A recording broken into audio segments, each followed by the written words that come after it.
جو میرے ہسبینڈ کو بالکل چینج کر کے رکھ دیا. مطلب الحمدللہ یہ اس سمے کوشش کرتے تھے کہ جو نبی کی سنتیں ہیں, جو ہمارے نبی صلی اللہ علیہ وسلم نے کیا, اپنی وائف کی مدد کرنا, اپنی وائف کے ساتھ کس طرح اس کے حقوق کی ادائیگی کرنا, یہ سب کچھ وہاں الحمدللہ کرنے لگے. اور مجھے جو ان کا یہ ڈراسٹیکل چینج تھا, جو ان کو اس پلیٹ فارم پہ آئے ہوئے 6 months یا 1 year ہوا ہوگا, وہ دیکھ کے میرے لیے ایک بہت بڑا ایک سرپرائز تھا کہ یہ کیا ہوا. پھر اس کے بعد مجھے لگا کہ نہیں, میں بھی اب اس کو جانتی ہوں, میں بھی اب پڑھوں گی. اور پھر میں اپنے فادر ان لا اور ان کی ڈیبیٹ سننے لگی.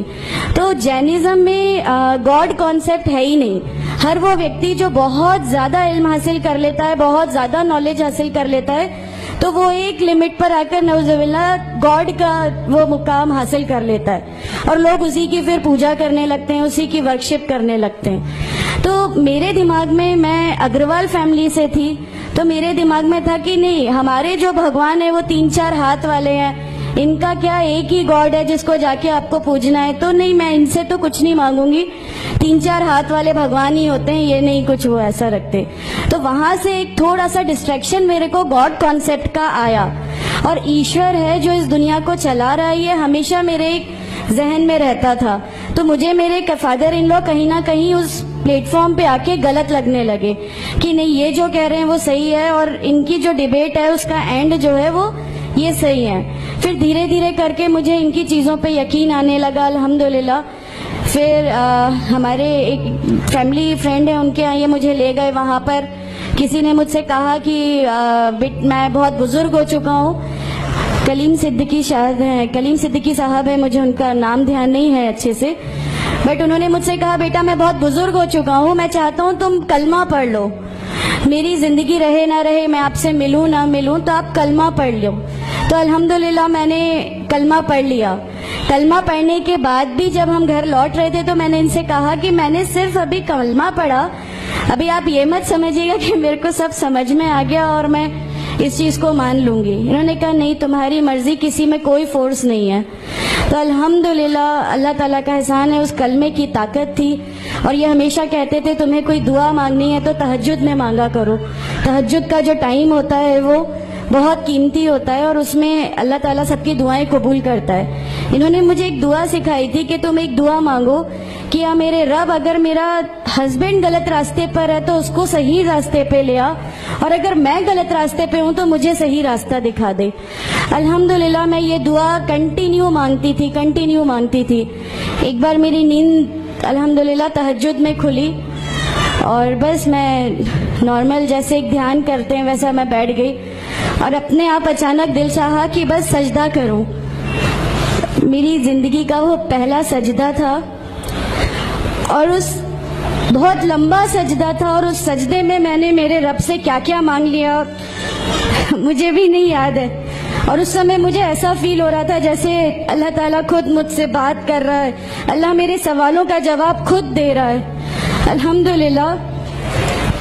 بس اس کے بعد تو ایسا لگا کہ نہیں, اسلام حق ہے اور اسلام پہ ہی چلنا ہے. اس کے بعد پھر بہت ساری پریشانیاں لائف میں آئیں, سب کچھ آیا, بٹ الحمدللہ اللہ کا احسان ہے کہ اللہ تعالیٰ نے ہر پریشانی, ہر چیز کو ایسے لے لیا کہ ہم لوگوں کو کبھی احساس ہی نہیں ہونے دیا کہ یہ کوئی پریشانی تھی. ایسا لگا کہ اللہ کی پوری راہ میں ہم لوگوں کو ریوارڈ ہی ملنا ہے اس چیز کا, اور اللہ ہمیں اس کا ریوارڈ ہی دیتا چلا جائے گا. الحمدللہ. بس اس سمے سے شروعات ہوئی تھی دین اسلام کی. الحمدللہ آگے چل کے پریشانیاں, تکلیفیں ہر ریورٹ کی زندگی میں آتی ہیں, لیکن میں ہر ریورٹ بہن سے یہ کہنا چاہتی ہوں کہ اللہ کی خاطر آپ لوگ اس دین میں آئے ہیں, کسی اور چیز کے لیے نہیں آئے. تو اللہ ہی کی خاطر ان پریشانیوں کو بھی جھیلیے, اللہ ہی کی خاطر جھیلیے. اللہ تعالیٰ اگر آپ لوگوں سے, ماشاءاللہ میں جب گھر سے نکلی, جب ہمارے فادر ان لا نے ہمیں گھر سے نکالا, میرے بچے کی, چھوٹا بچہ تھا, چھوٹے والے کی صرف ایک دودھ کی بوتل تھی, اس کے علاوہ کچھ بھی نہیں تھا. میں جاب کرتی تھی, میں نے اپنے چھوٹے بیٹے کو ماں کے یہاں چھوڑ کے جایا کرتی تھی.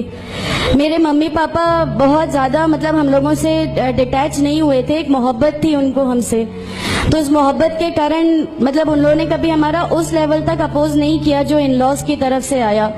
تو جب میں میرے مائکے گئی اور میں نے اپنے بچے کو لیا اور میں نے کہا کہ ماں ہم نے وہ گھر چھوڑ دیا, ہمیں اس گھر سے ان لوگ نکالے, ایسا کر کے ماں ہے, بہت روئی, تم لوگ کیوں ایسا کر رہے ہو, کیا کرو گے, کیسے رہو گے, دونوں چھوٹے بچے ہیں, کیا ہوگا. میں نے کہا کہ ماں آپ صرف ایک ماں ہو نا, وہ مجھے 70 ماؤں کے برابر محبت کرتا ہے, تو جو رب مجھے میری 70 ماؤں کے برابر محبت کرتا ہے وہ کیسے اس دنیا میں مجھے رسوا کر سکتا ہے. صرف ایک چھوٹا سا یہ وشواس تھا, الحمدللہ اس وشواس کو رکھتے ہوئے ساری چیزیں, سب پریشانیاں ایسے اللہ تعالیٰ نے لے لی کہ اس کا میرے پاس کوئی کہنے کے لیے بھی شبد نہیں ہے, الحمدللہ. اور میں آپ لوگوں سے سب سے گزارش کرتی ہوں, اور اگر اللہ نے مجھے آپ لوگوں کی ایک ایسی بہن بنا دیا جو آپ کی پریشانیاں, آپ کی ہر اس میں, ہمارا گھر, ہماری سب کچھ الحمدللہ آپ کے لیے ہے, کیونکہ ہم لوگ ٹھان کے بیٹھے ہیں ہمارا جینا مرنا, ہماری نمازیں, ہمارا سب کچھ صرف اللہ کے لیے ہے. اور یہی آپ لوگوں نے ان ہندو بہن کی پوری سٹوری سن لی ہوگی, جو کہ انہوں نے ہندو سے مسلمان ہونے تک کی پوری سٹوری بتائی, اور آپ کا دل ایک مایوس سا, رونے سا لگا ہوگا دل, کیونکہ اتنی درد بھری سٹوری ہے ان کی میرے بھائیوں. مگر اللہ کا فرمان ہے لا اکراہ فی الدین, دین میں کوئی زبردستی نہیں ہے. انسان جب اسلام کے اخلاق و تہذیب کو سنتا ہے, اسلام کے فرامین کو سنتا ہے, تو سن کر کیونکہ اسلام اتنا سچا, اتنا خوبصورت مذہب ہے, خود انسان یہ بات کہنے پر مجبور ہو جاتا ہے کہ میں بھی کلمہ پڑھ کر مسلمان ہونا چاہتا ہوں, اور میرا جینا مرنا صرف سب کچھ اللہ تبارک و تعالیٰ کے لیے ہے. اس اللہ کے لیے جو پوری دنیا کو, تمام عالموں کو پال رہا ہے.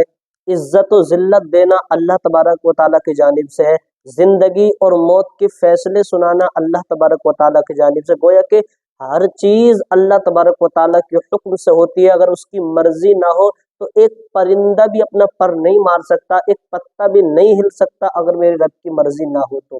ملتے ہیں اگلی ویڈیو میں. السلام علیکم ورحمۃ اللہ وبرکاتہ.